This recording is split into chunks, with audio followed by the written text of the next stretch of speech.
پاکستان میں پہلی بار سرکاری سطح پر باقاعدہ میت منتقلی سروس عوام خدمت میں پنجاب کا نیا اعزاز سامنے آ گیا۔ وزیر پنجاب میں نواز شریف نے پاکستان کی پہلی سرکاری میت منتقلی سروس کا آغاز کر دیا ہے۔ میت منتقلی سروس کے پہلے فیز میں لاہور، ملتان، راولپنڈی کے سرکاری اسپتالوں سے تقریب کے ساتھ میت بلا معاوضہ گھر منتقل کی جائے گی۔ میت منتقلی سروس کے پہلے فیز میں لاہور، ملتان اور راولپنڈی کے سرکاری اسپتالوں میں تقریب کے ساتھ میت بلا معاوضہ گھر منتقل کی جائے گی۔ جون تک میت منتقلی سروس کا دائرہ کار بتدریج پنجاب کی ہر تحصیل تک شروع کیا جائے گا، جبکہ ہر تحصیل میں ڈیزیزڈ کار سروس میت منتقلی کے لیے مخصوص ایمبولینس مہیا کی جائے گی۔ وزیر پنجاب مریم نواز شریف نے لاہور، راولپنڈی اور ملتان کے لیے گاڑیوں کی چابیاں حوالے کیں اور میت منتقلی سروس گاڑیوں کا معائنہ بھی کیا۔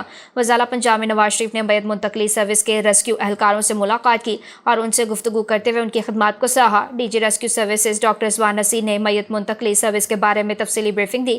بریفنگ میں بتایا گیا ہے کہ سرکاری اسپتال سے گھر تک میت منتقلی سروس کے حصول کے لیے 1122 پر کال کی جائے۔ سرکاری اسپتالوں میں 24 گھنٹے تربیت یافتہ یونیفارم میں ملبوس ڈرائیور میت منتقلی سروس کے لیے موجود ہوں گے۔